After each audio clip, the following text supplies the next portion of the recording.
Let's go! What's that? Game time! Game time! It's gonna be a football game tonight now. No doubt. It's gonna be a football game here. Okay. I done been here before. All right, let's go, baby. 9. Rushing 4, ball comes out of the hands of Newton. It's on the ground, and it's still on the ground. Picked up by T.J. Ward at the 4-yard line. Von Miller did it again.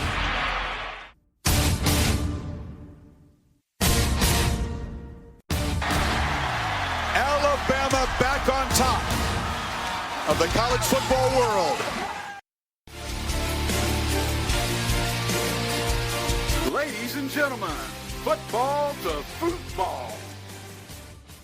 Your host, Sean Garmer, Gary Vaughn, and Randy Isbell.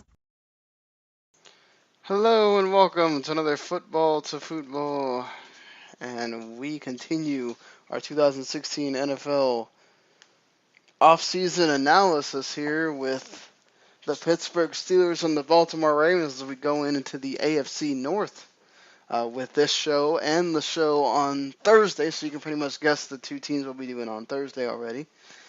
And we do have two fans that do their discussion on their teams. Two guys that you probably know well if you've been listening throughout the year, and Mitchell and Robert Hagan. They've been on several times on the podcast before. So, you'll get to hear them again here separately. And we'll also talk about some NFL news and stuff, but how have you guys been doing over the weekend? Good. Just enjoying my weekend and just thrilled about all this news coming out about suspensions for the NFL players again. I mean, we're getting the ball rolling. I can't wait to hear 15 more. Randy, are you as enthused? Not about the suspensions, no, I can't say I am. But, pitchers and catchers have reported. The Daytona 500 was last weekend. Sports are going all over the place. And now we're going to talk about the Combine. And Photo finish in that Daytona 500, too. The photo finish that saved the race. Because, unfortunately, the Joe Gibbs team decided to all team up and make it the most boring Daytona 500 I had watched in years. Until that last lap, because they just took control of the last quarter of it. But yes, great. The photo finish was great. Oh, I gotta love it when they make it boring. That's why I don't watch cars go around us, turn left a million times. But it is what it is. So we're not here to talk NASCAR. We're here to talk NFL football. And speaking of something that hits us close, Gary and I, Randy Gregory deciding that he wanted to test positive for his second substance abuse violation. First one since he's actually with a team. The first one was at the Combine last year. The Cowboys decided to draft him anyway. Chris Jones came out and said that, Randy Gregory needs to know better. We already told him pretty much that, this is not something that we're okay with. And they're disappointed. And as I'm sure you are.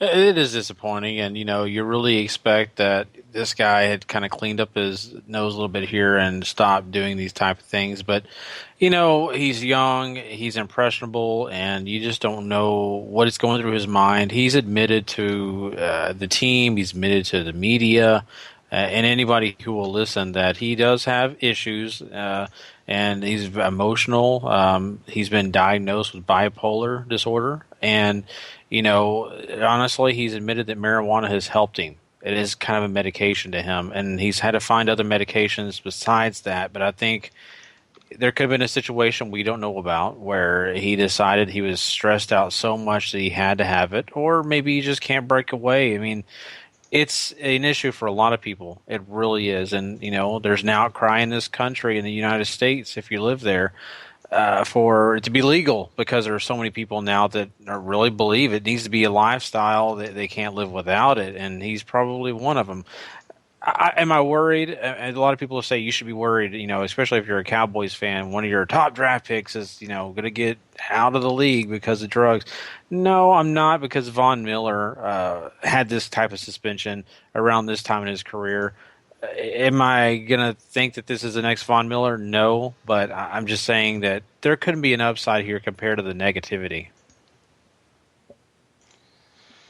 Yeah, it's true. I mean, it's just, I hate hearing this. I mean, it sucks, honestly. Let's be fair. I mean, marijuana is one of those hot button things. Colorado has it legal. North Carolina has it legal. I mean, there's other states. It's just, and I think as time goes on, probably more states will legalize it. But it's one of those things where you have to wonder if the league has to consider that too as time goes on, because it's you're gonna have this happen more and more. This is kind of one of the. It's either they're gonna do this or they're gonna use one of those masking things to make sure they test positive. It's just, I don't know. I don't know really what you do with this. Just hope that he doesn't test positive again, because that's more than half a season he loses if he's out again. Yeah, and he was starting to show some strides last year, but he was also hurt. Mm-hmm. And what do you think, Randy? Yeah, I'm kind of with Gary, where it's like, obviously the suspension's a big deal, but I'm not worried about him personally. Like, oh, this is just going to be a chronic thing, and his career is going to go down this terrible path. Hopefully, it's just a one-time mistake, and everyone can just move on. And I'm with you, Sean, too, with how touchy the subject is as more states start legalizing it and stuff. But people need to realize, I live just right next to Washington. Washington has it legal, but there are still businesses in Washington that if you're smoking pot, they will fire you, legal or not. I mean, they still have that right, where you can't be under the influence at work and all of that stuff. So it's one of those touchy things where it's really going to be interesting to see where the NFL goes with it over the next few years. But for now, players, I apologize. It's not legal. Don't stop doing it. But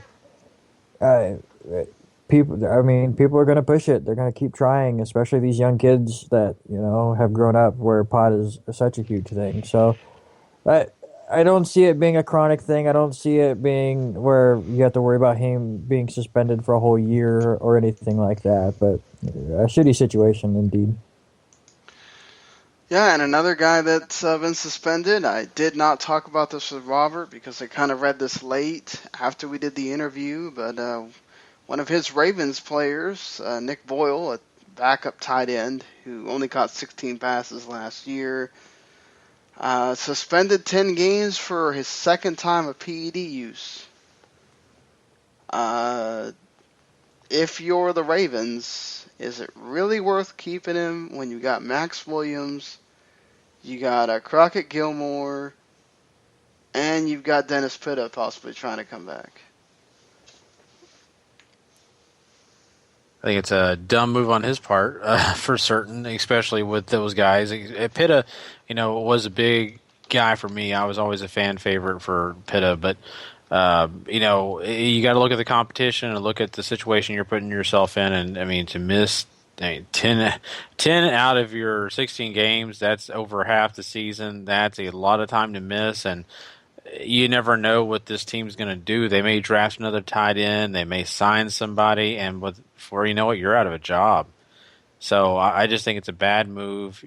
With PEDs, I think people should be more educated, especially these athletes, and maybe they are. Maybe they think that they can get away with it. But to me personally, there's not a lot of excuses. You know the rules. You should have your full list of what you cannot take.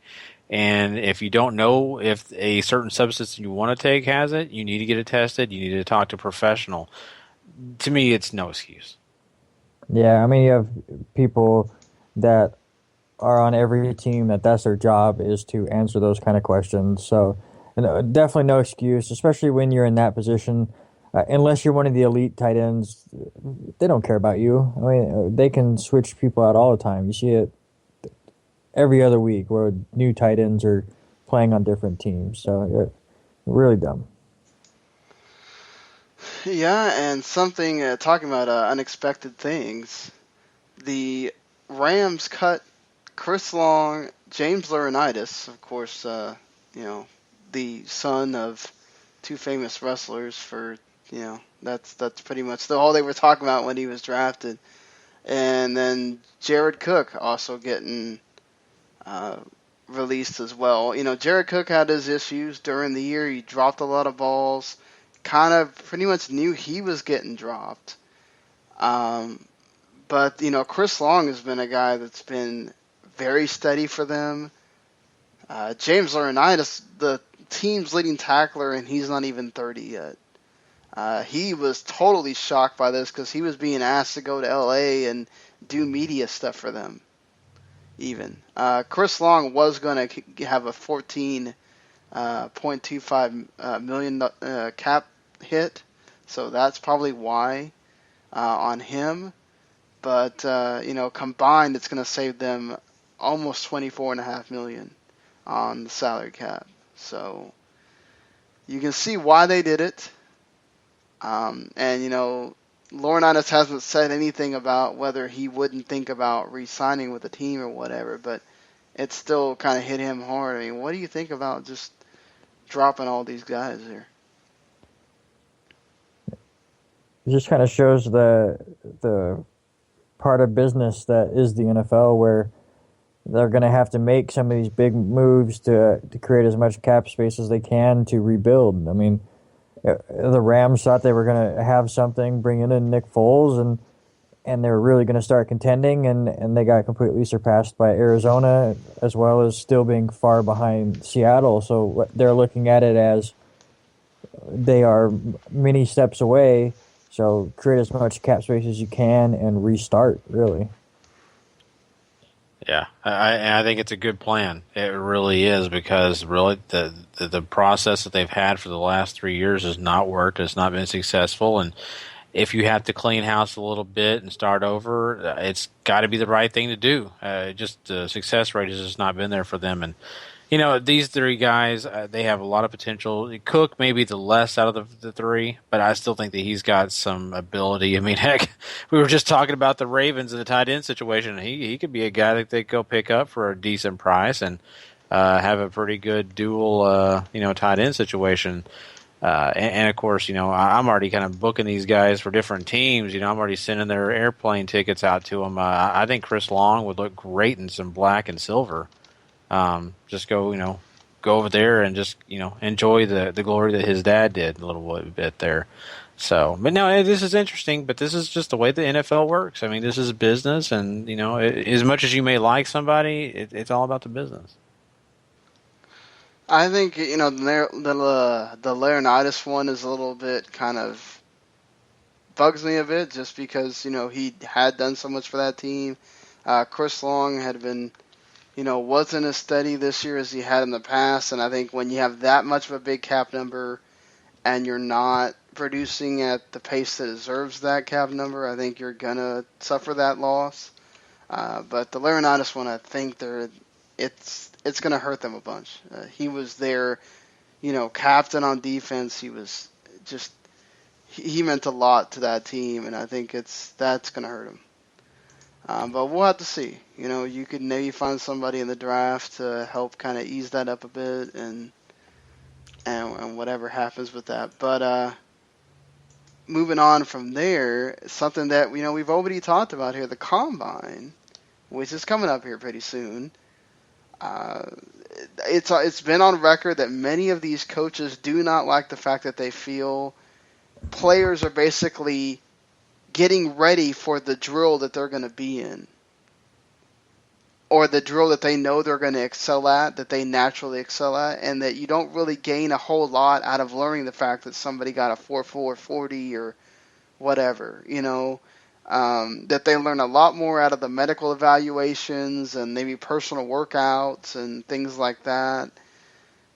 Now the underwear Olympics are going to be under review. And they're going to see if they need to change something, if they need to take out some of these drills, if they need to, put in other things that make it more relevant for these coaches and these scouts and everything. They're going to make a committee of coaches, scouts, and all that will kind of look at it and see what needs to be dealt with. How do you look at the combine? Do you agree with these coaches that a lot of this stuff is kind of just there? It doesn't provide a whole lot, or what do you see with this? Yeah, I can't stand the combine myself. I don't see how people can sit and watch it for hours and hours. I just don't get it. But I'm with them as far as something needs to change. Because, I mean, what do we see a really fast time. What does that mean? They can run 40 yards really fast, but can they cut? Can they catch? Can they read a route? Can they read a defense to know when to change their route? I mean, it doesn't explain anything, but the problem with where the coaches are sitting is the NFL is all about business. It's all about money. And what better way to keep people interested than throwing out crazy times? Did you see how fast that guy ran the 40 or how many times that guy did this? It's all about the numbers that then people on different podcasts can go on there when getting ready for the draft and go, oh my God, he ran this time at the 40 and he did this. I mean, 40 times are a lot sexier than test scores or medical evaluations. And the NFL has always been about the sexier more than the realistic when it comes to that kind of stuff. So, yes, I'm with the coaches where it probably needs to change a lot, but I think maybe they will add some things, but we're still going to get 40 times and bench presses and all of that just because that's the sexy thing to do. Yeah, and Goodell, I think looks at this and considers this as a part of the business plan. You got the NFL Network covering every aspect of this combine. This has been a staple in Indianapolis for a long time. What can they do? I mean, I think he does need to take a page out of Roddy Piper's book, and just when all these players think they have all the answers, just change the questions up a little bit. Make things kind of different where they didn't whatever they saw on the NFL Network last year, and they trained for that. When they show up, maybe have some of these drills that are new, or maybe go back to some drills that these guys have never seen before. And, just really kind of change things up. That way you can actually see the real talent of these players, understand what their raw ability is. And that's all the combine is. It's all about raw ability. Byron Jones last year broke the high jump record, or the long jump or whatever. I think it was long jump. And did that really matter to anything? During the NFL season? No. It really didn't. Sure, it was pretty to look at, and people would watch it on YouTube 100 times. But at the end of the day, it didn't really help his NFL career so far. So I just think they got to do a little different, things, change things up as much as they can to kind of get these guys off balance. That way, these coaches can really get in deep and and understand what these guys are all about. Yeah, I mean, it kind of tells you enough right there of what the coaches think. So I think that's kind of all you need to know about why they want to change it. I kind of think it's silly too. I don't really see much in watching it. I'll kind of wait till you have people that can kind of evaluate it and then listen to that, because I just, I can't sit there and watch that and go, what the hell am I really watching? What am I really learning? Okay, great, that guy can lift this much. Oh, that guy can run this fast. Okay. But like Randy said, how does that translate to the field? That's what matters at the end of the day. So I think that the last thing that we had to talk about here is something that kind of came across the wire right before we started. And the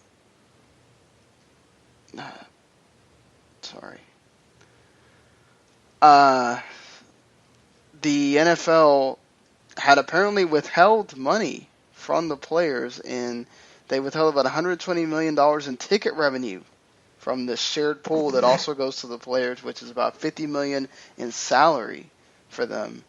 This will amount to $1.5 million being added to the salary cap for the 2016 season, which doesn't seem like a whole lot, when you look at it at what it benefits the players in the salary cap or whatever. But you have to wonder, this is all from the Wall Street Journal, so not making this stuff up. It apparently had to do with some kind of accounting error or whatever. do you think this opens up to maybe there's more scrutiny going to be put on the books or anything like that, as to maybe the NFL's withholding more stuff from the players? Because Marcus Smith came out and he did not have a nice thing to say, saying they created an exemption out of fiction and they got caught. What do you guys think? Not everybody at once here. Oh, sorry. Just the thing here is, it's interesting that they're coming out with this and understanding and finding out that this is an issue. And you would think that the NFL would do a lot better accounting, first of all. But second of all, that, this is a hot button issue with the NFL Players Association, especially when it comes to revenue. So I just think that the NFL kind of, needs to reevaluate what they're doing, maybe who they got doing the books, whatever they need to do. Because, this is going to become a problem with the next, collective bargaining agreement. It really will be. I guarantee you that they're going to point this out and say, oh, I think they really try to screw us out of money. I think they try to really sneak one over on us. How many times has this happened before that we didn't catch and they didn't catch, or things like that? I think that's going to come up, and I think that you're going to have some scrutiny here. I think it's going to be a situation where you're going to have people dig into the books from years past, 2012, 2013, 2014, even 2015. You're just going to have them going back 5 years, maybe even longer. Maybe you get back to the 90s or whenever they want to look and see what's going on. But yeah, this may not be a huge deal, I guess, per se, but to an instance, it could be, because this could be the effect of collective bargaining agreement. Yeah, the collective bargaining agreement is kind of the big thing where it makes it a big deal. But to me, this story doesn't really even surprise me. I mean, you're trying to tell me that a big corporation is penny pinching and finding loopholes where they can get more of the pie. That's every business in America. I mean, that's the American way, is to find the loopholes to get yourself more money. So, I mean, I'm glad that this is coming to light, and hopefully they can get things fixed, and the people that are actually on the field risking their lives will get a bigger chunk of the pie, or at least the pie that they're supposed to be getting.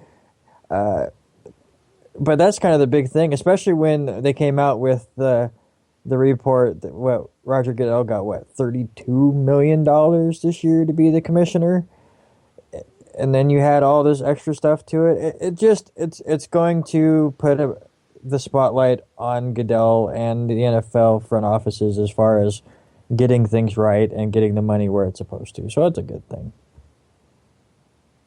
Yeah, I mean, and I can tell you straight off about that whole corporate whatever. I mean, I'm going through it with where I work. I mean, they're taking stuff out of the store and, try and find so many different ways to save them money, and that happens. It happens everywhere, so it's just, I wouldn't be surprised anymore, or if we find out any more about some booking issues by the NFL themselves, and if the players lost any more money. But again, they really can't go back, because this is like a new thing that was in the collective bargaining agreement from, when they did it a couple of years ago. So it's not like they can go all the way back to 2006 or whatever and do this. So, it'll be interesting to see if anything else comes out of it for the players, or for even the owners. Who knows? There could be things that the players are getting that they're not supposed to, or whatever, and we never know. But I think that's pretty much kind of covered. There hasn't been a whole lot that's come out since. I forgot to mention this one. The Broncos apparently have signed the Browns defensive tackle Phil Brown, and this is leading a lot of people to believe that they are not going to go after Malik Jackson.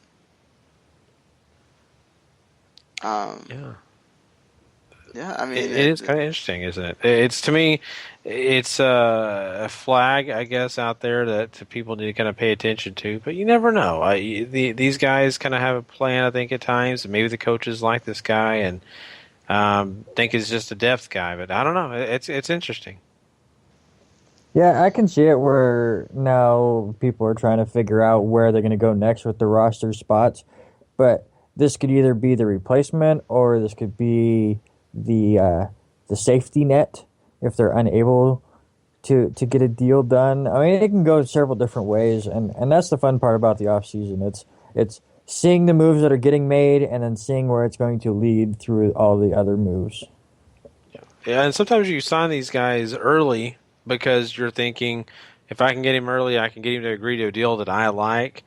I don't have to worry about battling other teams possibly for his services. Not only that, if I can get him for this amount of money, I may be saving money because another guy at his position may get a really good payday. So I think there's a few factors here to look at, but I don't think it's a bad move on their part at all. No, I don't think it's a bad move either. We talked about it that they're going to have to pick and choose who they sign. And there might be guys that they think are more important to their defense than Malik Jackson that they can find another defensive tackle, even though kind of Randy broke it down, on the was it last show that we did, or was it the first one that we did with the Broncos, where he was a huge key to their defense. So that's something that obviously they're willing to just kind of part with, and we'll have to see how that affects them or not. But I think now we can finally move on to talking about the two teams that we have featured here. These are kind of longer-ish interviews. I didn't mean for them to go that far, but I didn't talk a whole lot with Mike about the Heath Miller retirement. What do you guys think? I mean, Heath Miller obviously meant a lot to the Steelers, what he did on the field, what he did as a person, but how do you view him?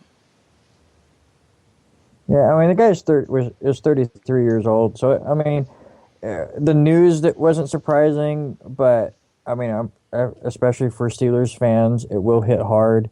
Not only was he a great player for Pittsburgh, but he really was one of the faces for many years, especially through some of their very successful years. So Heath Miller will definitely be missed by Steelers fans and the Steelers team, but this was not one of the retirees that really came out of nowhere. A definitely unsung hero at times. Sure, Randy just pointed out, he is a guy that, has kind of been the face at times. He's been a guy that people have paid attention, but other times, even through their success, he's been the kind of the guy in the background, the really the guy that the nuts and bolts of the process. I just think that Heath Miller has been a very valuable part of that Steelers team. They've been lucky to have him. I bet you've talked to Big Ben. He's kind of upset right now because he lost his safety net. Yeah, he said he could talk about Heath Miller all day. Mm-hmm. So that just proves right there how much of a valuable piece he is. So, we don't know. He probably is just ready to go, and he's probably got tired legs. But it's just a sad situation when you got to see these great players leave the game. But he didn't leave too early. He had a nice career. Yeah, I agree. He had a really good. He won 2 championships. He was one of their linchpins for so many years. Even like underrated at times, unsung hero. Just the fans loved him. They chanted his name every time he caught the ball. Mike did point out, I think, that he was huge, helping the community and everything. So yeah, it just kind of sucks to see him have to go. I know there's Steelers fans in the Last Word NFL chat, and they were kind of like, oh man, I wish he would have waited one more year. Imagine what that would have been like with, the 3 receivers coming back and Big Ben being healthy and all that stuff. But, I thought Jesse James was kind of doing okay. He didn't get to do a whole lot, but from what I saw, I thought he did okay. And, if Mike's right about the Steelers are talking about the tight end from Arkansas and they get him, I think you're doing okay.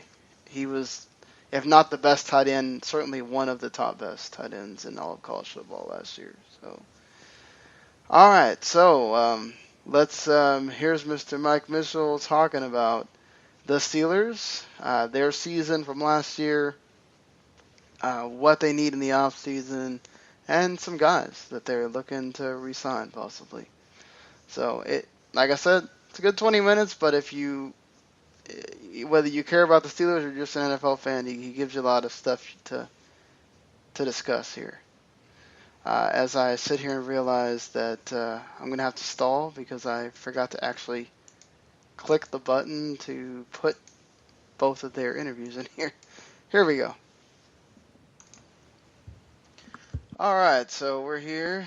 This is the first one of the podcast tonight. Of course, looking at the Pittsburgh Steelers, and he's been on the podcast quite a few times. I'm sure you've heard him throughout the season last year when we were talking about the Pittsburgh Steelers. Mr. Michael Mitchell, how are you doing, man? I'm doing good, Sean. Thanks for having me back on. Always a pleasure. Well, it's always great to have you on. You always give us great insight on the Steelers. And starting there, you were on with us for, different parts of the season last year, and you guys got to the playoffs. You wind up losing to the eventual champions. How do you you obviously had injuries to Big Ben several times. You had all the different crazy injuries.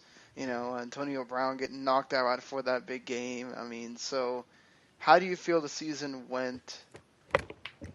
And with all the, there was scrutiny on Tomlin, all that. How do you feel the season went? And do you think that scrutiny is kind of fair to Tomlin or not?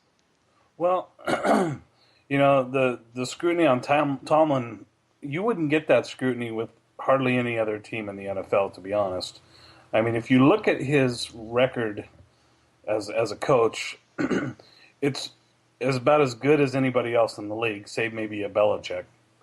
So, it's just because the Steelers have a higher standard in the NFL that people question some of his motives. But I have to be honest, I question some of his motives too. Like we had spoken early in the season when they didn't try a field goal in overtime that could have won the Baltimore game, and they instead chose to have Mike Vick try and throw an out pattern, which failed, and then they eventually lost that game to Baltimore.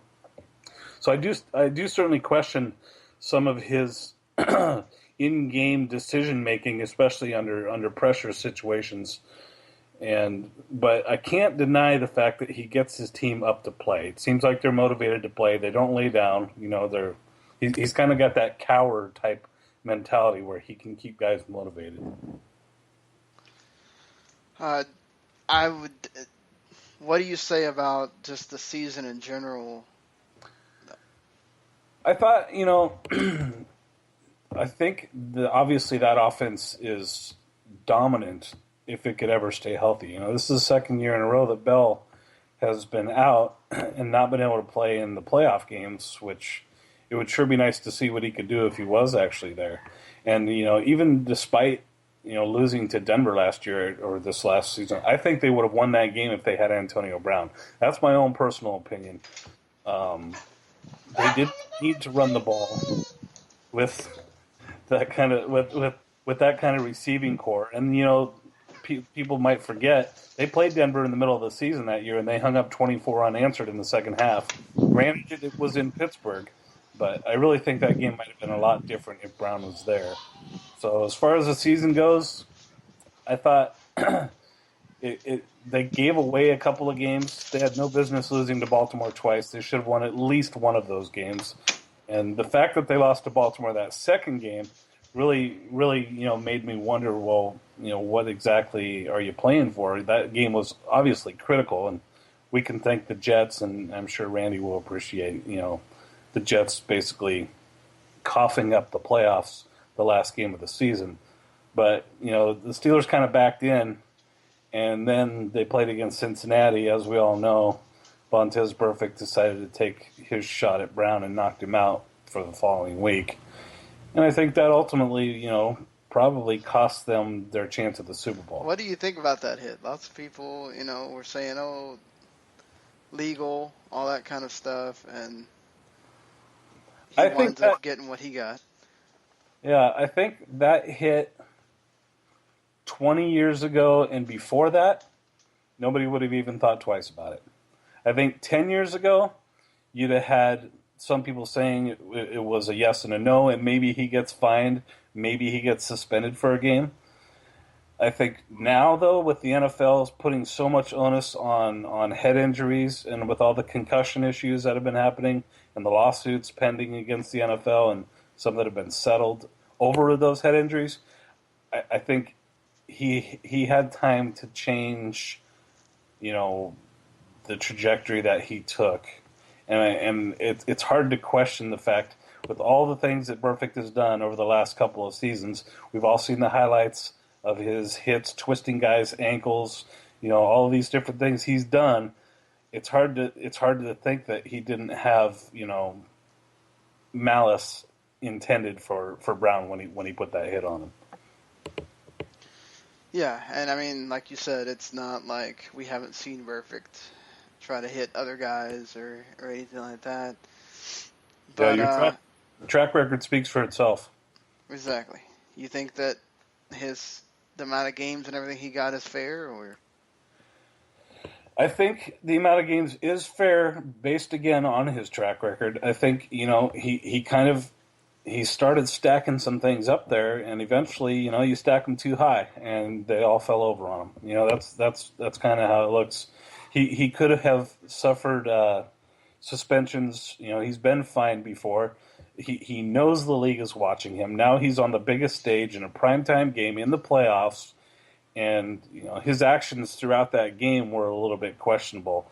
But that hit right there, and you're hitting, one of the, probably the you could argue back and forth between who the best wide receiver is, but Brown is definitely one of the best two wide receivers in the league. So you're taking one of the premier players in the NFL out on a hit that wasn't really necessary. Yeah, I think he deserved it. Right. So looking into this offseason now, where would you say are your biggest needs offensively and defensively? I mean, it looks like you're kind of set as far as, wide receiver. You got Big Ben, obviously. You've got D'Angelo Williams proved himself to be a great backup for Bell. Would you say it's now with Heath Miller going down, he decided to retire, it's tied in offensive line, right?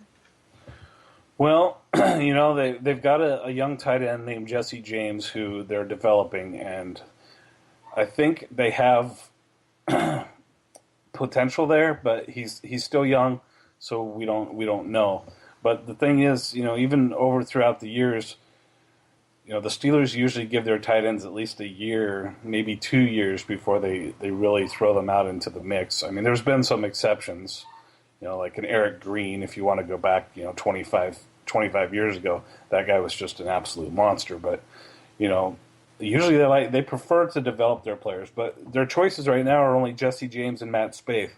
Matt Spaeth is predominantly a blocking tight end, so he doesn't have the hands. Neither of them really have the hands that Miller had. And we can only hope that one or the other develops it. I doubt Spaeth will. He's been in the league long enough where it doesn't appear that he's ever going to be quite the player that Miller was. Jesse James, the book is still out. I do expect them to probably draft a tight end. I'm not sure what round they'll draft him. I know that there's been some talk of the kid from Arkansas, if he drops to 25 where the Steelers are drafting, they could consider him. That is, as somebody that watched Arkansas all year, you're getting yourself a player right there if you grab him at 25. Yeah, Harry, I can't remember his name, Harry something. Mm-hmm. But yeah, anyway, he's somebody that could be looked at if he's still there at 25, which would obviously fill the void immediately. But I'm of the opinion that the Steelers don't necessarily need to have a premier tight end with the premier wide receivers that they have. They like you mentioned a short time ago, they've got Antonio Brown coming back, they've got Martavis Bryant coming back, and they've got Marcus Wheaton coming back. Hayward Bay is a free agent, but he was essentially their number 4 wide receiver. So you've got your main 3 wide receivers coming back, and obviously Antonio Brown is phenomenal. Odell Beckham is the only guy who might give him a run for the best wide receiver in the NFL, but I don't think there's any question he's the best wide receiver in the AFC. So you've got a more wide open offense already, leaning that way. Miller's numbers have been down over the last couple seasons anyway, but what you're losing with Miller is you're losing, a great blocking tight end, a tight end who has great hands. If you throw it to him, he's going to catch it. He's proved it throughout his career. And you're losing a great locker room guy, just a model citizen as far as NFL players go. You never heard any off-field activities with Miller's name attributed to it. He's just a class act. So you're losing that, which is virtually impossible to replace.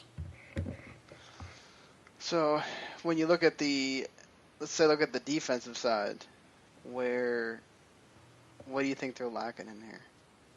Well, obviously, I still believe they're lacking, at cornerback. The defensive line, they've got Cam Hayward coming back, and they've got Tuitt coming back. They're locked up. They do need to add a little bit of depth to the defensive line, but the main guys are going to be back next season. At linebacker, you've got Timmons, you've got Harrison considering coming back. He basically said he wants 6 weeks to see if he still feels like it. He wants to test his body and make sure that he feels 100% to come back. But it sounds like he's leaning towards returning. They've got Shazier, Moats, Dupree, and Landry are all signed this season. They may have to restructure Timmons' contract in order to open up some cap space because he's got, in my opinion, kind of a ridiculous contract, but it is what it is. So they may end up having to stretch him out a couple more years. But as far as linebackers and D-line go, aside from a little bit of depth, they're pretty solid. But then you get to the secondary. They've got Cortez Allen coming back if he can stay on the field, but even still, he's been so inconsistent. Ross Cockrell, I think, had some decent moments from time to time, but they lose a guy like Boykin, who I thought wasn't bad. He's a free agent. A lot of these guys may come back, but I really believe they need to address the cornerback position. And that's what I was going to ask you. I'm looking here. You've got Boykin, you've got Will Allen, you've got Robert Golden, Antoine Blake, William Gay, all of them unrestricted free agents. Yes, Do you think some of them get re-signed? Or I would like to see them re-sign Gay. I thought Gay played really well.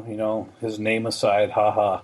He's actually a pretty respectful corner. He's not a dominant corner, but he could play a number 2 corner for just about anybody in the league. Save a few teams. I would like to see him come back. Boykin had flashes. I'm not sure. His consistency is maybe a little bit questionable, but I think he might be worth looking into bringing back. But I still would really like to see them pick up somebody in the draft, and I'm of the opinion that would be a better first-round pick for them than picking up a tight end. I really feel like they need to address the corner position. It's been a weakness with the team now for several years. Even going back to Ike Taylor. Ike Taylor was their lockdown corner, quote unquote, but he started slipping, in the last few years before he finally hung him up. And if they don't fix that position, they're going to have the same problems this next season that they've had the last 2 seasons. So if you're looking at this, and what are some of the guys that you would say, name me like 1 or 2 that you think need to be re-signed? They're free agents. I think William Gay is definitely one, and I think Gay and Boykin were 2 of the best options that I saw that they could bring back, right away. I mean, Gay's been there long enough. He's been there for several years, so he knows the system. Even under a new defensive coordinator, not everything has changed, but I think he's the most important one to bring back because it solidifies one of the cornerback positions. And Boykin's a nice addition also, but again, I keep wondering when they're going to draft a corner in the first round that they can depend on for several years, because they just don't seem to ever want to do that. So maybe this year they'll take a look at trying to pick somebody up. But and they don't. None of these guys that you're saying had like huge contracts or anything, so it's possible. Right. Yeah, they're definitely they're not highly sought after. It'd be hard to say that any Steelers secondary player would be highly sought after in free agency. But if there was one that I would like to see him bring back, it would be William Gay. Anybody else that comes to mind there? So. Well, if there's somebody available, in free agency that they might be able to pick up, I saw that the Jets let Cromartie go. That's somebody they could look at.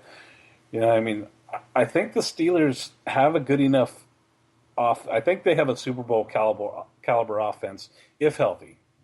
Health is always the one factor that you can't figure in. But maybe they pick up somebody who's solid at corner for one season. Maybe they go ahead and rent their way to a Super Bowl run this year.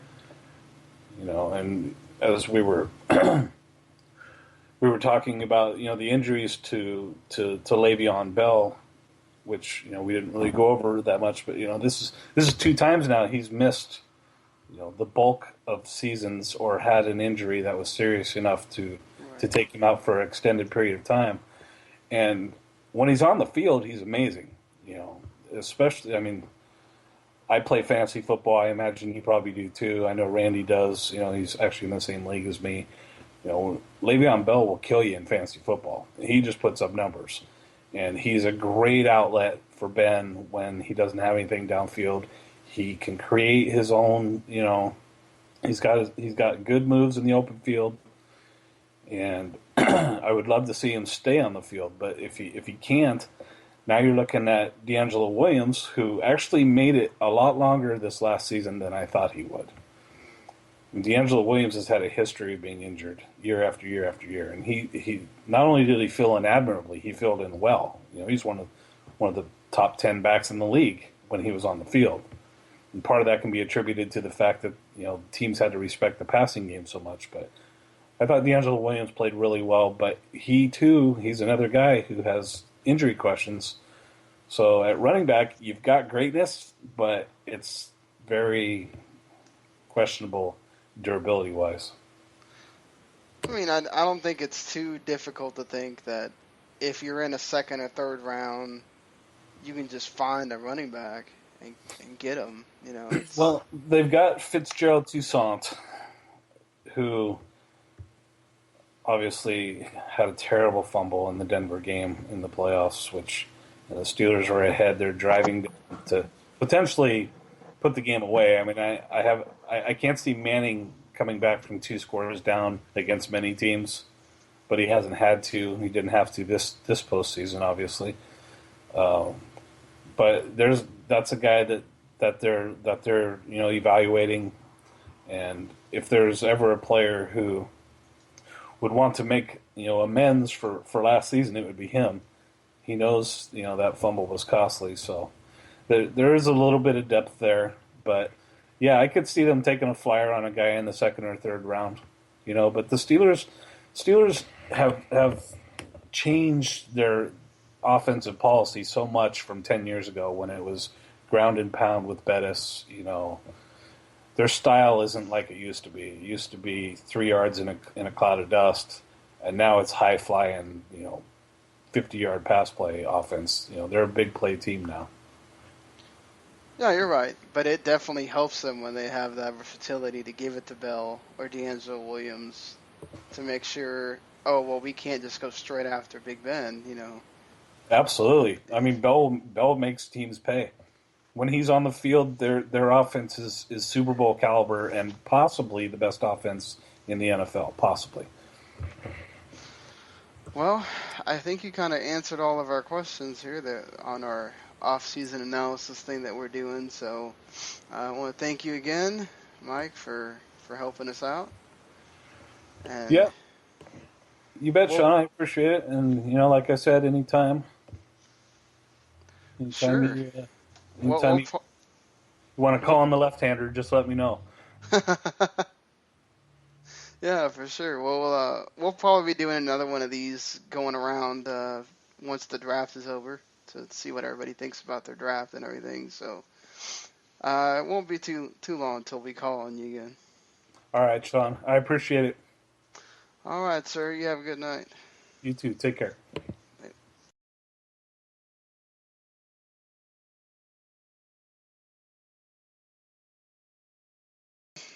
Stupid messages to get in front of my screen, deciding to skew the me being able to press the unmute button. But so that was Mike talking about the Steelers. I mean, I know Randy didn't like a comment that he had to make there. He just had to do it. He just had to do it.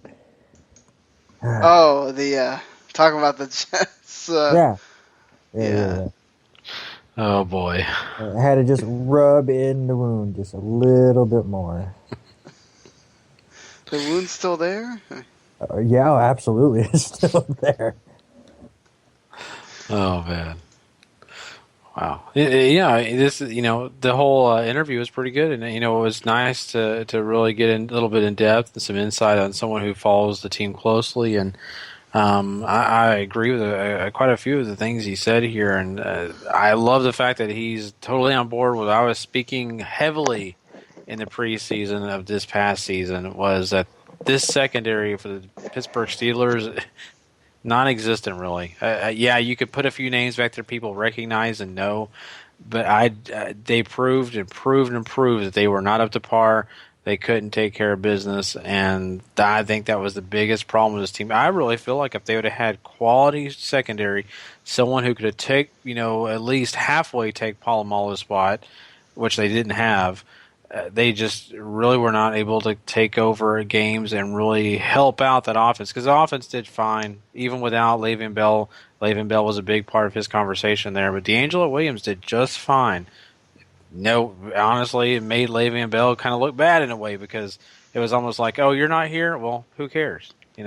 So well, you're right about that, but he eventually went down like he usually does, and I think that's where he brought up the good point of you kind of. If you're the Steelers, you got two running backs that are injury prone. You might have to go sit there and develop another one, just in case. Because the other two were okay. Todman's an unrestricted free agent, and Toussaint was okay, but he's certainly not a guy you're dependent on if you're talking about going into the season. If say it's even longer than what happened with both of them. So you've got that issue. And not only the secondary, I think one of the things he told me he kind of forgot to talk about, because, this would have been probably a 30-minute conversation if he'd gotten into that. But he didn't talk about the offensive line, which was an issue. Big Ben did get hit a lot. He got injured twice because of that, because of getting hit.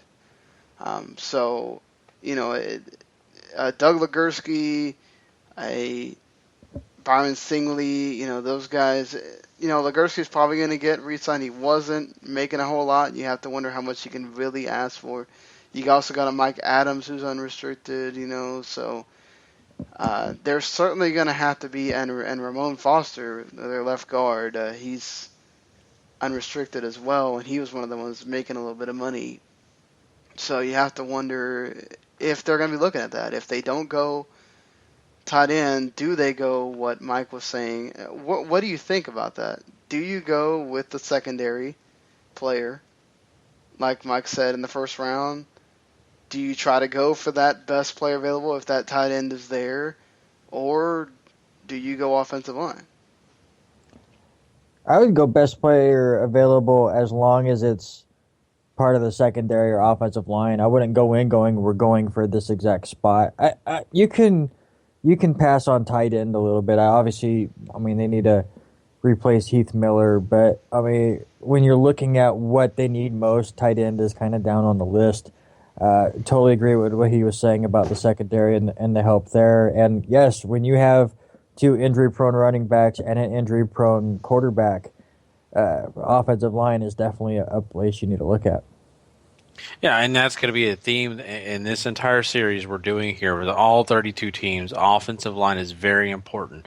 And most of these teams are going to be ready and, just excited about jumping on any of these top offensive linemen coming out in the draft if they can get their hands on them. So I don't think any team is really excluded out of that. But, I just look at this, and I think that they're going to have to weigh their options between those two, corner, safety, or just the offensive line in general. I think that's intelligent and smart of them. These are the positions, really. Big Ben, yeah, he got injured, but I think they can be okay. Landry did just fine, so it's not like they're losing out there. And then, the running back situation, you can go out and get, some talent from draft, or anywhere out there.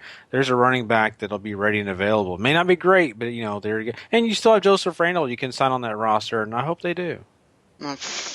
No, I would not touch Joseph Randall with a 10-foot pole. I'm just saying I hope the Steelers would be willing to take a chance on a kid like that. Why? So he can just go run somebody else over? I'm just saying. Okay. Whoa. I'm not a Steelers guy. It's okay if it's a linebacker that he's running over, right? That's true. Maybe he'll get in that mode. Who knows? It's just, yeah. And you look at it, and he said to watch out Kelvin Beachum, he wasn't making a whole lot. He's unrestricted free agent, left tackle. People are looking at him, and he's certainly going to be somebody the Steelers are going to try to get back, but they're not going to try to overpay for him either. He's somebody that would be protecting Ben Roethlisberger, obviously, on his blind side there. So, the guys that kind of stick out to me too are your, defensive ends, defensive tackles. I remember Cam Thomas being okay, but again, do you want to overpay for guys? And you'd rather get younger at those kind of positions? And like he said, Timmons has already got a big contract you got to figure out there. So,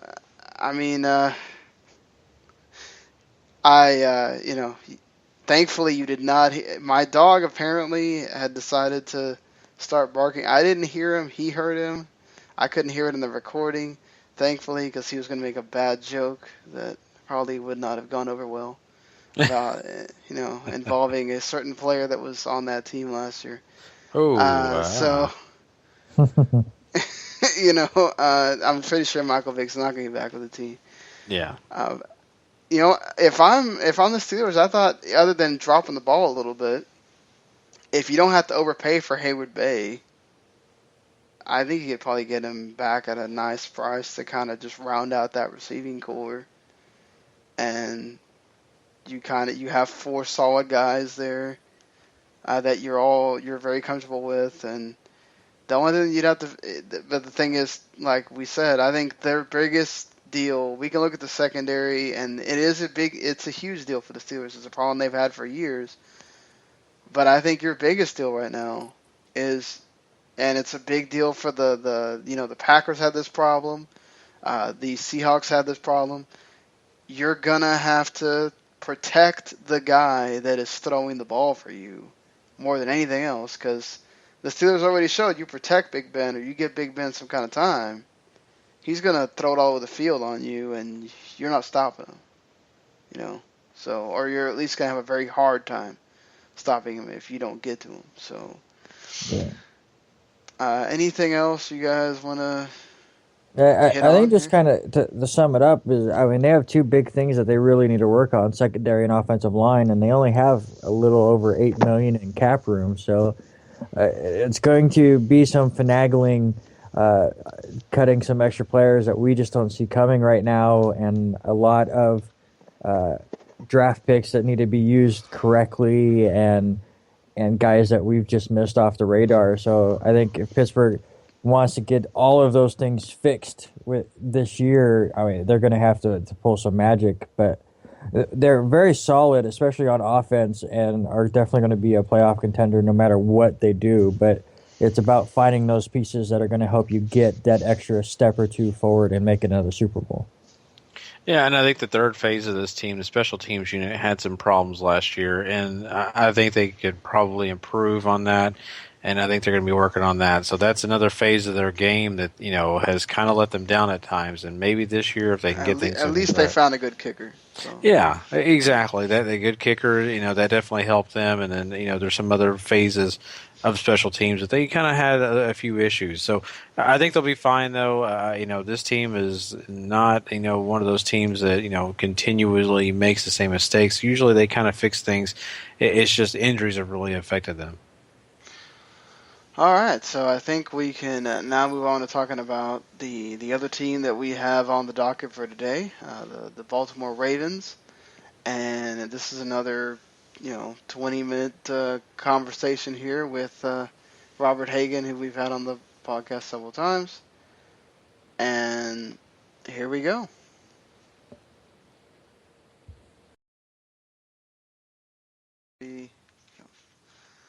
Okay, well, this is our second interview for tonight's podcast. We already talked to Mike about the Steelers, and now we're bringing on the man that usually is on at the same time Mike is for most of the times he's appeared. Mr. Robert Hagan, how are you doing? I am doing well. How about yourself, Sean? Doing okay.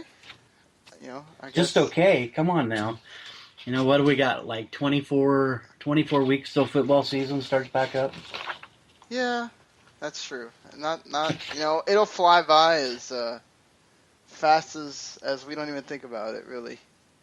I'm getting ready to call baseball for our local high school on the radio, so it's going to be busy for next, about 2 months. So hopefully it'll fly by, and by that time we'll be getting close to Midsummer Classic, and then football preseason starting. So hopefully it flies fast. It should. I mean, it's not like, NFL really has an off season when you think about it. They got the draft already, people talking about the combine, then you got other stuff, so it's kind of how the way it goes. Exactly. So let's, we're here obviously to talk about your Baltimore Ravens. They did not have the greatest of seasons last year with a lot of injuries, and then the people. But one thing you can say about them is Harbaugh kept them fighting. They did not give up. And I would say that exactly you got a good look at some of your backups, who you want to keep, and maybe who isn't necessary for the team. Yeah, well, that's you hit it right on the head. I mean, I think it was a huge record, and I remember them talking about it. But 20 guys on the IR. I mean, that's just unheard of. 20 guys that they hit the IR by the last weekend of the year. You take a look at that list and you see, the main guy, Terrell Suggs, your defensive leader, going out in week one. Then you look, Steve Smith getting hurt, and you all know that I'm not a huge Joe Flacco fan, but losing Joe Flacco and Justin Forsett in the same game, it's just a huge thing. You look at Chris Canty, and I think that's probably we'll talk a little bit more about my thoughts for draft day, but 9 games. He played 9 games, Chris Canty, and he was on the. He was either out the first couple games and then went to the IR. So, 20 guys. That's a huge chunk to lose in the year 2015. 5-11. Third for AFC North. But you take a look at the main thing for me is you look out of the 16 games, 14 games we lost or won by 8 points or less. By 8 points or less. We got blown out. And I'll say it. Here you go, Seattle Seahawks fans. I live in the Northwest. Yes, you guys crushed us, beat us by 29. And then you look at the very next week and we get beat by 20 by Kansas City. And Kansas City and Seattle, both playoff teams. So, I tip my cap to those guys. But, to lose 8 points or less, that's pretty huge.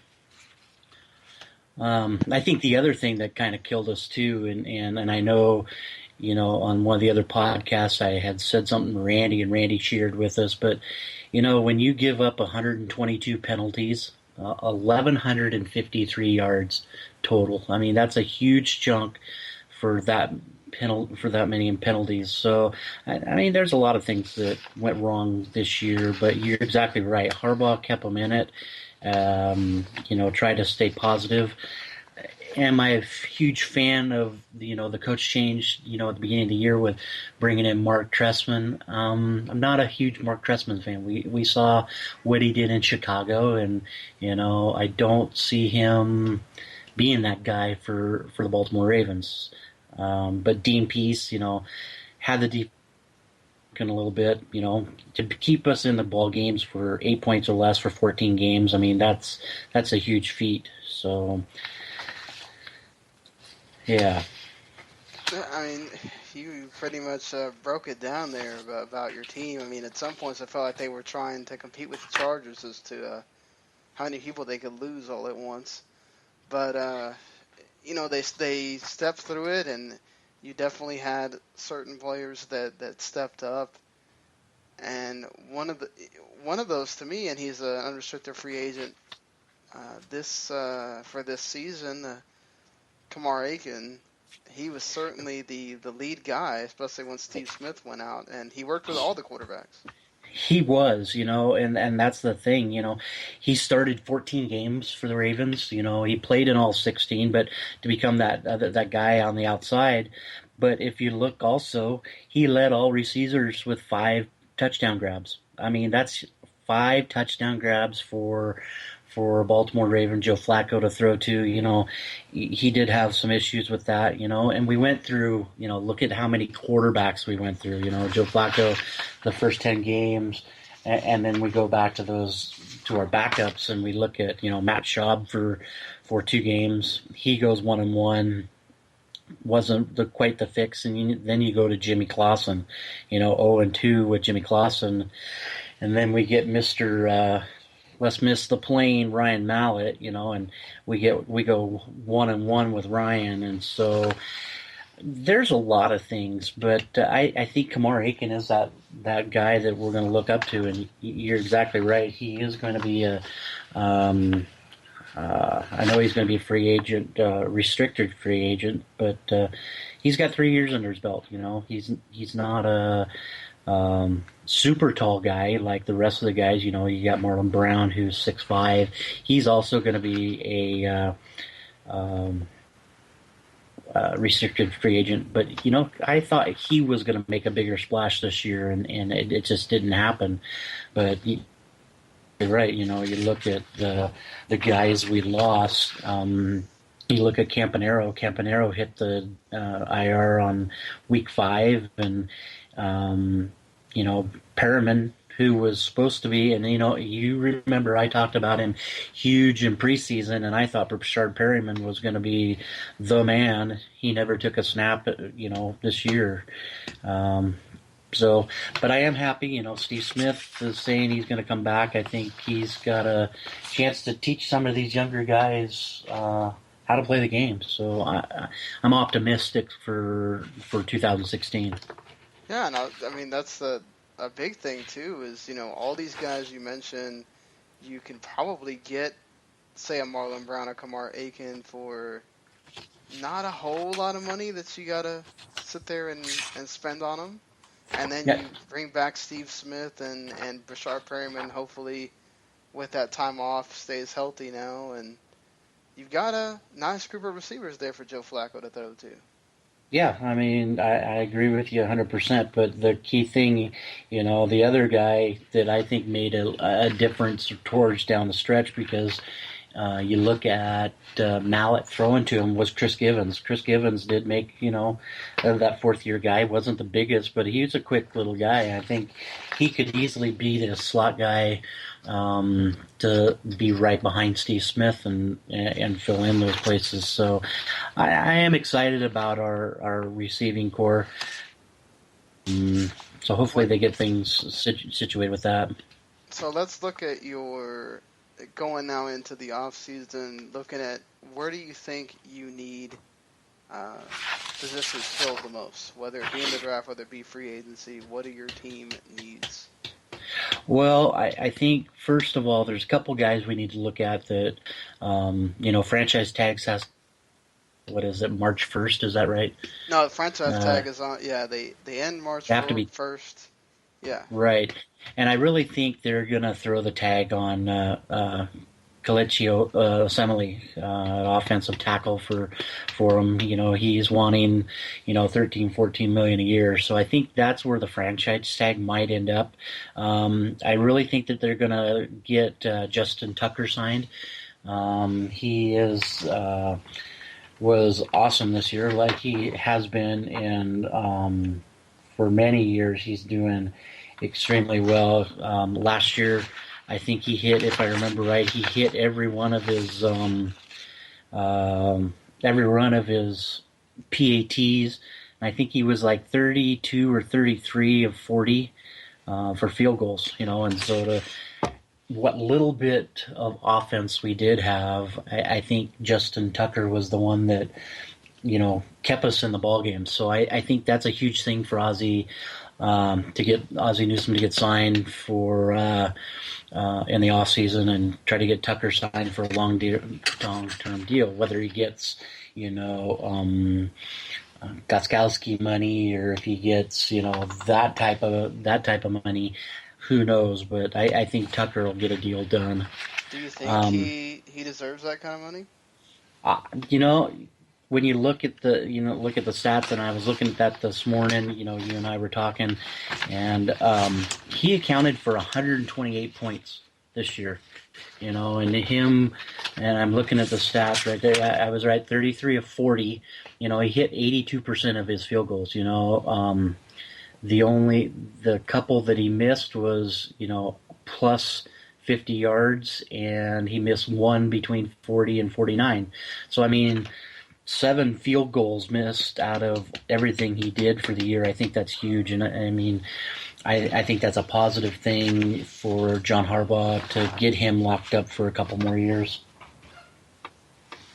Yeah, definitely. He, like you said, he was your offense for a large portion of those games, and he was either sometimes the reason you won or lost. And not to pick on Mike, but hence overtime, week 4 against Pittsburgh Steelers, win by 3. So to get us the first win of the year, I don't, Mike and I talk a lot, but not to poke at Mike, but Oh, trust me, he mentioned that both of our wins by 3 points, this year against Pittsburgh. So that's huge. But that's very true. But where you mentioned some of the guys, but where do you have holes that you think need to be filled that maybe you don't have on your roster right now? I think, like we were saying, Chris Canty missed 9 games last year. I think that's where we're hurting the most. So I really think we're going to go for a pass rusher. I don't see us moving up or down anywhere in the picks. We've got the 6th pick overall. I don't see us moving up or down any. 2 names that I've been hearing thrown around a bunch, and I follow. I don't really have any affiliation to any.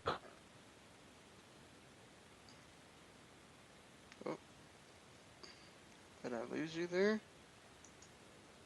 Forrest Buckner. Hold on, you might have to say that again. You cut out. Am I there? Yeah, you're there, but okay. If you said a name, you cut out for at least like 10 seconds. Okay. I'm not 100% how you pronounce his last name, but from Ohio State, Joey Bosa. Is that correct, Joey? Yeah. And the other guy, and the only reason I know this guy is that he's out of Oregon, plays in the Pac-12, is DeForest Buckner. I think both of those guys could make a huge difference, being that pass rusher in that 3-4 scheme that Dean Pease has out there. So I think that would be huge for a little bit more force getting in there to work with Dumerville and Suggs coming back. and along with Chris Canty. So hopefully Chris Canty will get back 100%. You know, I really like our defense, and that's where we build on, and I think that's the main part. The other name thrown out a bunch, and Joe Flacco got hit a bunch last year, is offensive tackle from Notre Dame, Ronnie Staley. I think Ronnie could be an easy fit and start right away for John Harbaugh protecting Flacco. But I think those two spots are the first two we go with as far as what we're looking for, is looking for an offensive lineman, looking for a pass rusher. And then I honestly think we need to address the whole running back situation too. Running backs, you know, we had Forsett, who broke his arm, did get a fair amount of yards for only, you know, his 10 games that he played in. But then it became a running back by committee. You know, you look at Javarius Allen, Terrence West, who didn't make anything happen in Cleveland. He came over. Lorenzo Taliaferro, he got hurt and only played 3 games this year. So I think with our second or third pick, we need to be looking running back, or even hitting the market and seeing if anybody out there is going to be good enough to fit in with that scheme of Joe Flacco throwing the ball.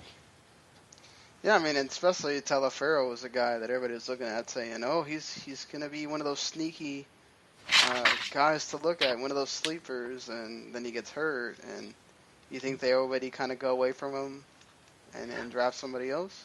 Yeah, you know, that was the idea, was Taliaferro was going to be that guy that was going to back up Forsett. You know, I don't think they go away from him. I think he'll be there, but the depth behind Taliaferro, you know, it kind of gets a little weak. I'm not a huge fan of Webb or of West, and so he didn't really play all that much. You know, you look at Taliaferro, he was out week 1 and then went on the IR in week 5. So I really hope they get a decent running back. You know, if you asked me back about week 10 or 11 when we were struggling so bad, you know, I was looking at the running back, both running backs out of the SEC from LSU and from Alabama, but now, gotta go back to defense. We gotta do some pushing and get some pass rush and get some defense on these guys. Yeah, certainly. I mean, because Terrell Suggs, you know, he got hurt, and obviously that's your heart of your defense, but it really affected, obviously, the way they played, but they needed help there. And, you know, use this offseason to get him. Well, yeah, and I agree. And I think what really hurt us, and I hate to say it, and I don't want to point my fingers, but I keep going back to that whole 20 guys on the IR. You know, you look after week 1, and we have 8 starters that hit the IR. You know, 6 of them being offense just right after week 1. So, I mean, it's huge to lose that many guys. You know, it's not a pleasant thing. You know, not all of them hit the IR right away, but, you know, 6 guys hurt after week 1 against Denver, and then end up losing, 4, 5, 6 guys right after that, you know. So it's tough. But, you know, injuries are a part of football anymore, and we have to pick up and roll with it. And that's kind of what you said earlier, what we did with Kamar Aiken, you know. So I think next year will be better. You have a few linebackers that, you know, are all unrestricted free agents. You were talking about defense. Courtney Upshaw, Albert McClellan, Chris Carter, Sharice Wright, that's a corner, Brendan Trawick, safety, all these guys. Well, Trawick is a restricted, but are any of them somebody a key to your defense that you think you need to re-sign, and then you go from there, or all of them? You know, the big one, I think, is Courtney Upshaw. Courtney, we drafted him 4 years ago from Alabama. But I think he is part of that whole key of getting pass rush. I think he is one of the main guys in that unrestricted free agent. As far as some of the other DBs, I don't see him really going hard, or linebacker. I don't see him hardly going after Chris Carter, the guy from Fresno. If they put a little bit more in Sharice Wright, because he did kind of start to be that shining light for us towards the end of the season. He was doing a lot better, but you go back to, I said that was where our weakness was going to be, was the defensive backfield when we did our podcast back in August. So we could sure use some extra veterans back there, but the only guy I see is probably Courtney Upshaw and maybe Wright, as they really push and get those guys signed from free agency. All right, Rob, I think you helped us out a lot here with covering all the bases. I want to thank you. Hey, not a problem. Anytime. I enjoy it. It's going to 24 weeks, of not talking not seeing any football, but hopefully after in about a week and a half, we'll be talking about combine stuff and seeing who that first pick's going to be there in the first week of April. Yeah, for sure. We'll be doing these things again after the draft to see what everybody thought about kind of their off season and all that. But thank you for being on, and we'll hit you back around then. All right, my pleasure. Thanks again, Sean. All right, you have a good night. Thank you. All right, well, that was Robert talking about his Ravens. I think he touched on a lot there about the team, where they're at now from this season. I think all of us heaped praise on Kamar Aiken at one point during the season. I mean, this is one guy that they definitely need to make sure they get back. Oh, yeah, for sure.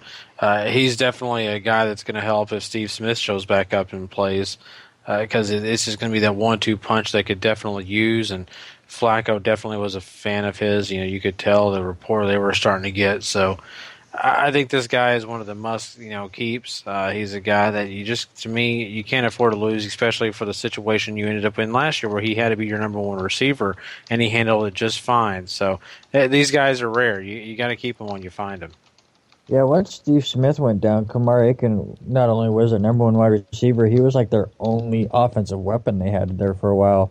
With, as Robert mentioned a few times, with all the injuries they had, that was kind of all they had left. And he took the ball and ran with it, I mean, figuratively and literally, and really carried that team as best he could.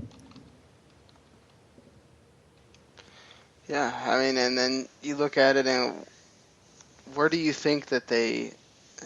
I think if anything, what Terrell Suggs going down showed is that they needed a lot of help on defense.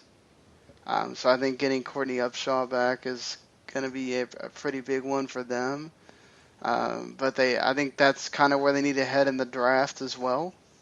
Is probably more on the defensive side. I mean, we kind of already outlined that if they bring some of these guys back, along with the Chris Givens, which probably shouldn't be too much to get him back either, since they kind of just signed him off the street pretty much. It seems like maybe you go, if you're looking at offense, I think you go running back, like you said, and defense, you kind of just need to fill holes. The Ravens are such a tough team to figure out because of all the injuries that they had. Like, yes, every team has injuries, but with Baltimore, we kind of figured it was going to be a down year, and then all the injuries just completely sunk them. So you either look at it and go, well, the injuries showed flaws, or well, the injuries made the season rough, but now they have a good draft pick, and now they're going to get everyone back, and they're going to be a great team. And it's just a tough way to figure out which way is the correct way to look at it. So if I'm Baltimore, I'm more looking at a better medical staff. I'm looking at cyborg technology. I'm looking at anything to keep the guys on the field. But honestly, I think running back is the biggest factor, because when you have somebody like Joe Flacco, he's not the kind of quarterback that's going to go out there and dominate a game for you. You can't just go all in on Flacco's shoulders. But if he has a good running back, he's going to be able to not just manage the game, but he's going to make some plays for you, especially deep down the field. But if you're one-dimensional, Flacco becomes nothing. So I think running back becomes first, and then filling in some of these holes that were shown this year on defense would be a close second.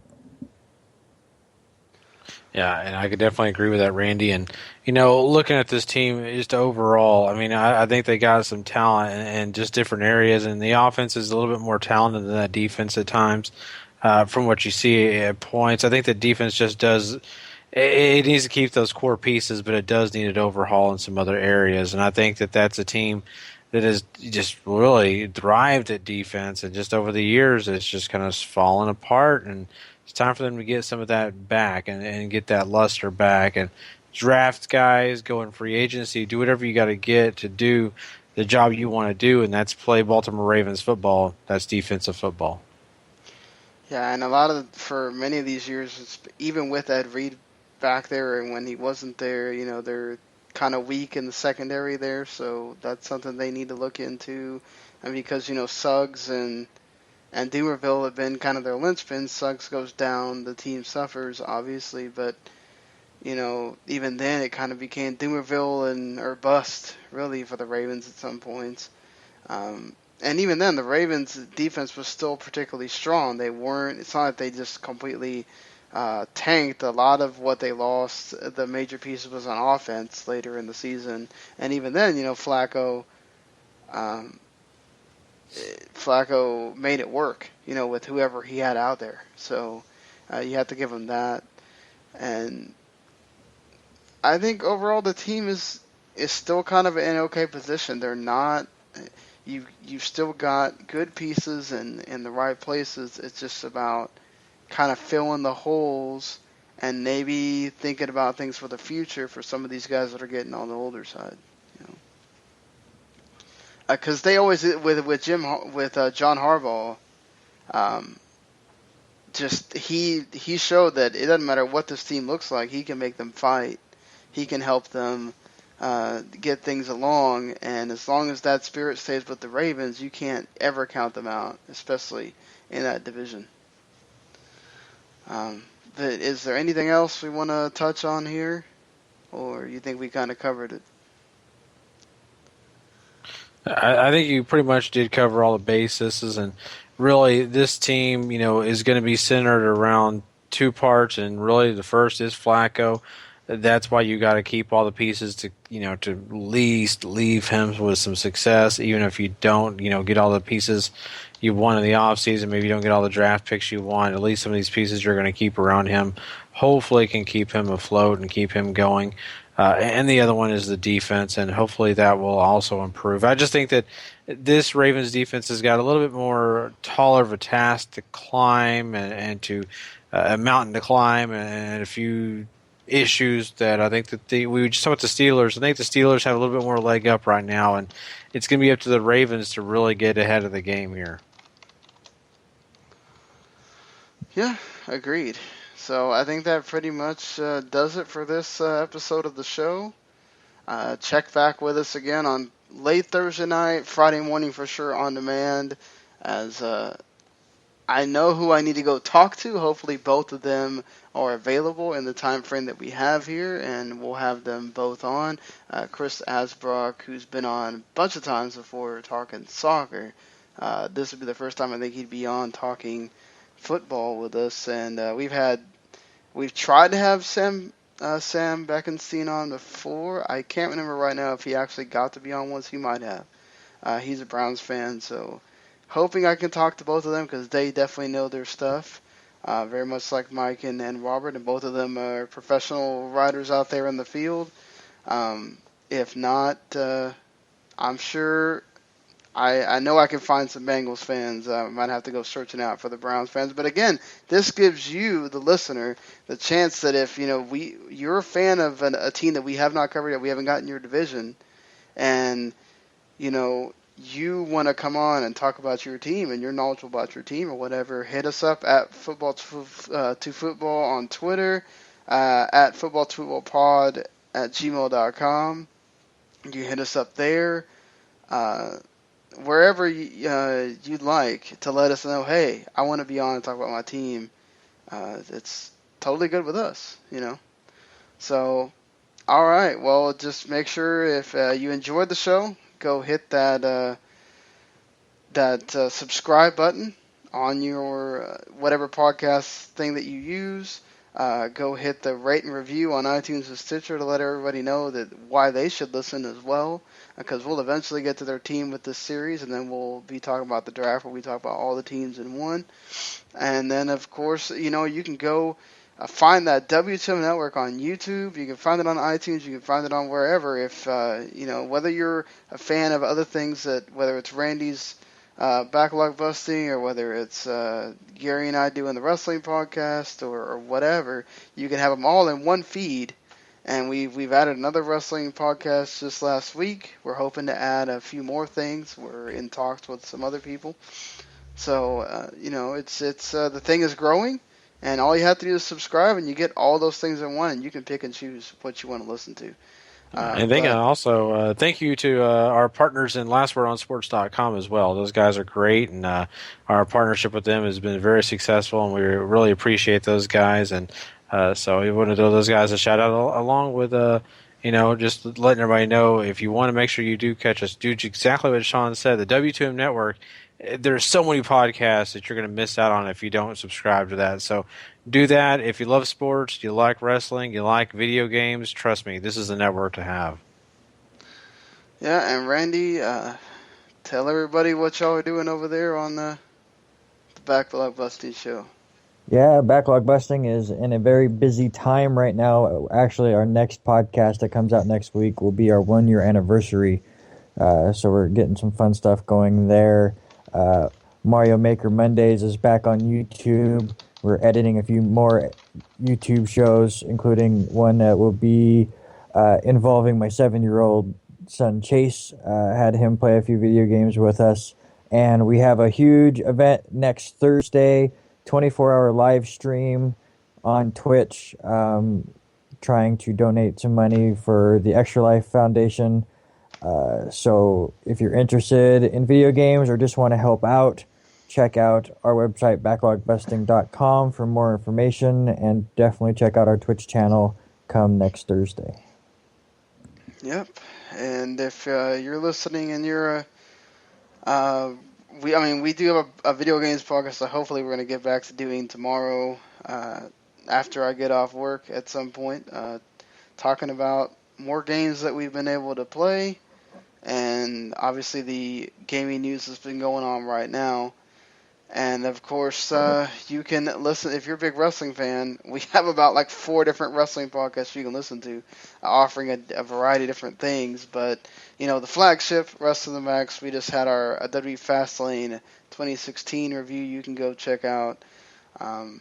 It had the two of, Gary and I on it, and of course, Paul and Patrick. So it was a fun deal. If you had mixed thoughts about Fastlane, and of course, we'll have our flagship episode, number 184 on Thursday, talking about all those things that have happened in wrestling. So, again, so many reasons to subscribe, and we will see you on Friday talking Bengals, Browns, and whatever else has been going on. See you later, everybody.